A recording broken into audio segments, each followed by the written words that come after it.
Good morning, Bucknutters. Welcome to the Bucknuts Morning Five here on Monday, April 1st, 2019. I am Dave Biddle. Very happy to be joined by Patrick Murphy. Stay on your toes today, everybody. April Fool's Day. Do not be a fool. You're starting off your day great because already you're not being a fool. You're here with us on the Bucknuts Morning Five.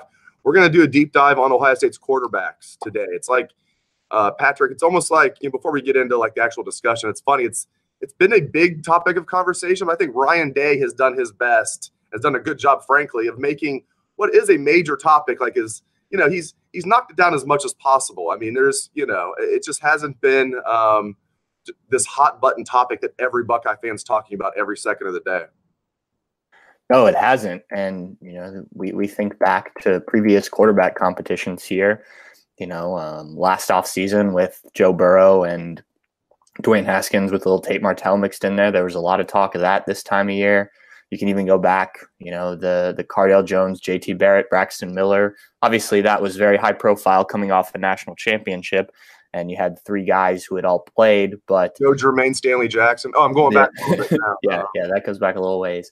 But yeah, I mean, just in recent years, that's been the talk of the spring, the off season, things like that. This year, it has not been. Obviously, the players have been asked about it when we've been there, and the answers have been that both Matthew Baldwin and brain fart. Fields. Yes, Justin Fields. Sorry, have been throwing very well. That both do a lot of good things in their own way, but we haven't talked about it a ton, and maybe it's because a lot of people think that this is Justin Fields' job, and he'll be the starting quarterback pretty much regardless of what happens. As we know, as we've seen, they're splitting reps pretty much 50-50. Both quarterbacks look good. Anyone you talk to, anyone who's seen anything there, I think could tell you that both quarterbacks look good. They're different. Justin Fields certainly has that more athletic quarterback feel, where Matthew Baldwin looks a bit more like a pocket passer, but both have good arms.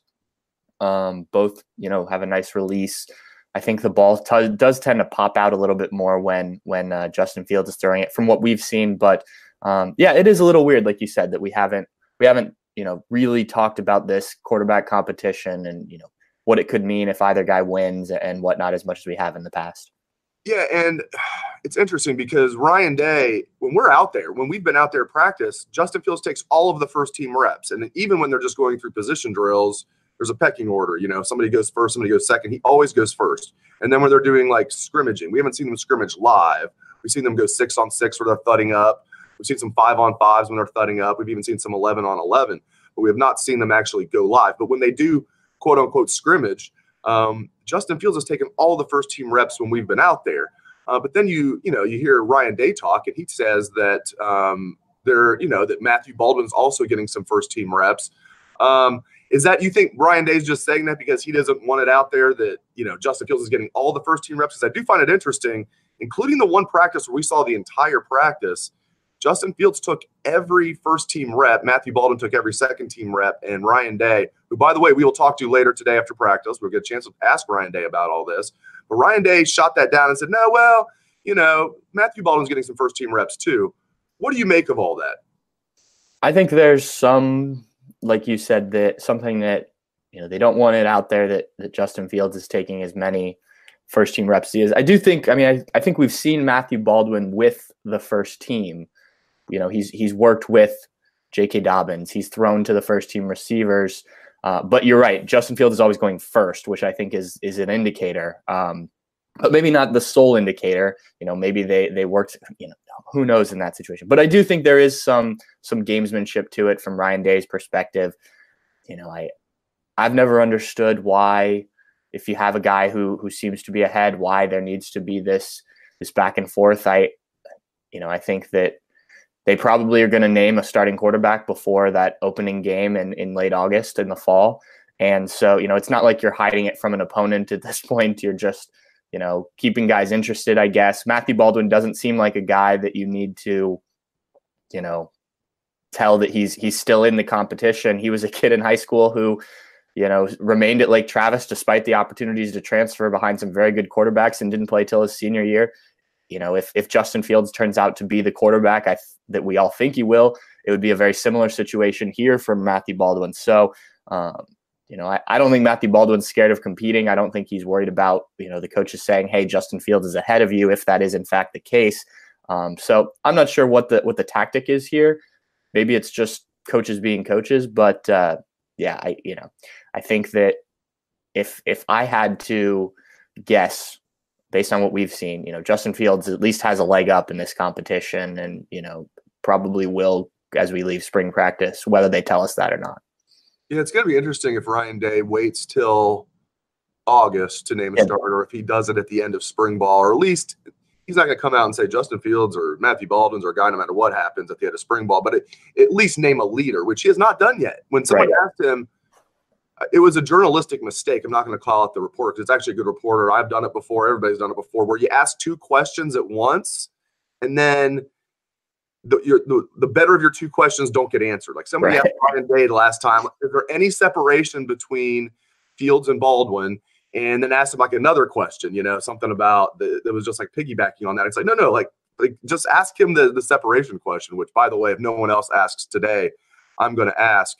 So Ryan Day hasn't even mentioned if there's separation yet. So I wonder if he'll at least say, yes, Justin Fields is our leader leaving spring ball. So you and I think are in the same boat here. We're surprised. We'll be surprised if Justin Fields is not the starter. Yet I am buying because I've seen with my own eyes, and I do trust that Ryan Day really likes Matthew Baldwin. Sources that are, will tell us, off the record, basically, well, not off the record, at least on background, that Matthew Baldwin is the real deal. It's not like this is they're just like throwing him a bone. He is good. So I think we're kind of in the same boat here, Patrick, where we'll be surprised if Justin Fields isn't the starter, but the Matthew Baldwin stuff is real. Like, it sounds like he really is. I mean, they really do like him a lot.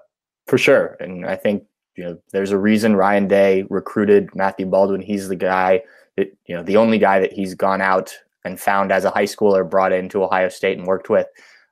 So he obviously saw something in Matthew Baldwin that he liked. Obviously, Matthew Baldwin was hurt for most of last year coming off that knee injury, but he's been in the program. And, I think the fact that he was going to stay and all that, and that turned out not to be true.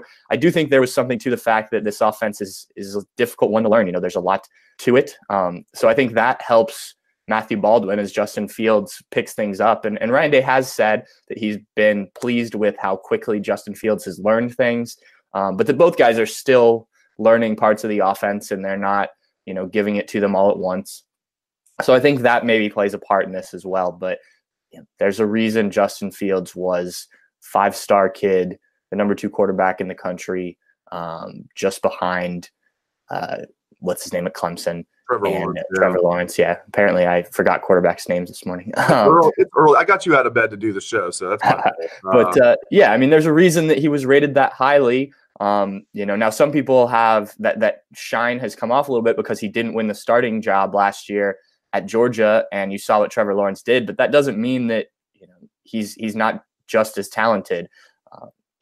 Once you had an established starter, as we've seen at Ohio State, not all coaches are comfortable benching that guy for a freshman. So, I think Justin Fields, from what we've seen from people we've talked to, is a real deal, but that doesn't mean Matthew Baldwin can't compete at that level. And I think, especially having a year in the program, that's shown so far. There's probably a listener or two out there that's wondering, please tell us there's not going to be a 2-quarterback system. And I can tell you that. I mean, I don't know that for sure, but I will be shocked if Ryan Day comes in his first year as Ohio State's full-time head coach. I mean, he had the 3 games last year. It's really his first year as Ohio State's head coach, and does the one thing that seems to never work in football, which is a 2-quarterback system. So there's got to, it's not going to be dead even. Someone's got, even if it's 51-49, someone's got to be a little bit ahead of the other. And I think that will be Justin Fields. So, I mean, for anybody out there wondering that, and I want you to speak on this too, I'll be shocked if there's a 2-quarterback system this year. That doesn't mean they can't throw Matthew Baldwin in there if he's the backup, get him some reps during meaningful times during certain games. That's different than a 2-quarterback system. I think they can kind of keep him happy to a certain degree. But you make a great point. He's a kid. How many high school quarterbacks who feel like they're pretty good wait till their senior year of high school to even start? I mean, you can think of Ben Roethlisberger. There's always the exception to the rule, but Roethlisberger didn't start till his senior year because the head coach of his high school team played his son as the quarterback over Ben Roethlisberger until Roethlisberger was a senior and the son had moved on. But anyway, I do feel like Just speak on what I just mentioned. Yeah. Yeah, I don't think a 2-quarterback system makes sense here for a lot of reasons. First of which, I don't know why you would need one. Justin Fields looks like he can do a little bit of everything. He's got the arm, he's got the leg talent. It's not like you have a pocket passer like last year when there's, a Tate Martell package that we didn't see until well into the season that was talked about. That at least made some sense because, the running game wasn't working as well as they thought. Dwayne wasn't going to run the ball nearly as well as Tate, though we never really saw Tate run it all that much. But, here I think you have a quarterback in Justin Fields who should be able to do whatever kind of plays you call. Bringing in Matthew Baldwin, to me, would only be, like you said, to get him some game reps. And I think probably early in the season they'll do that because, you want Matthew Baldwin, who, because of that injury, has never stepped on the field as a college quarterback, to get some reps. And B, it's not like the at least on paper, the non-conference schedule is very difficult. So you should have some opportunities early in, games like we saw this year. I think it was the 7th or 8th drive of some of those games in the non-conference. Tate Martell came in and played even against Rutgers, a Big Ten opponent. So I would imagine that would happen again, just for the sake, at the very least, of Matthew Baldwin getting reps. And this is assuming that, as we think, Justin Fields will win the job. But like we've kind of talked about here, that's not set in stone. I think it's likely. I think we both agree on that. But, if Matthew Baldwin comes out and has a great spring game and, goes into the off-season program and, this summer and, is really the leader. And, I think one of the biggest things that people forget about when talking about a quarterback is winning over that offense, winning the huddle, becoming the leader. And maybe Matthew Baldwin, does that. And I'm just speculating here, but I would think, given a new quarterback, you'd want to have somebody in this summer who can, coordinate those workouts and, make sure that everyone's out throwing with the receiver, doing all the stuff that if you had Dwayne Haskins returning, he'd be that guy to go do that. I think, you'd like to have that established, whether that's Ryan Day naming somebody or whether that's a guy just kind of stepping up. And if it is a guy stepping up, I think that shows you a lot about who the offense is listening to, who's willing to take the initiative. So I'll be interested to see kind of where we are coming out of spring and what we hear over the summer about where the quarterbacks are. One more quick thing on the quarterbacks. Then I want to hit on the O-line real quick. And then we've got to get over to the Woody Hayes Athletic Center for practice and interviews and all that good stuff. I will be shocked if Justin – well, part of me – okay, here's it's hard for me to marry these two things. I would be very surprised if Justin Fields wasn't given some type of assurance that he was going to be the starting quarterback before he transferred to Ohio State. Because as Tate Martell famously said, don't swing and miss twice. Can you imagine if he goes to Georgia thinking he's going to beat out Fromm and then doesn't, and then he comes to Ohio State and then it's not like an established quarterback beat him out. Matthew Baldwin beats him out. So it's hard for me to imagine that he wasn't given some type of assurance just from his end. But then knowing what I know about Ryan Day, it's like Ryan Day does not seem like the type of guy that's going to come out and say, you're definitely going to be my quarterback. So maybe it was a situation. Curious to get your take on this. I guess my thought is Justin Fields was basically told, listen, this is your job to lose. We're not making any promises that no matter what happens, you're going to be the guy. But you will certainly come in taking the first team reps. This will be your job to lose. We expect you're going to be the starter.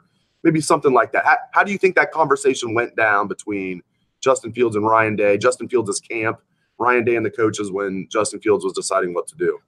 Yeah, I have to assume that, at the very least, they took a look at the depth chart and said, look, Dwayne's probably on his way out, or Dwayne is on his way out.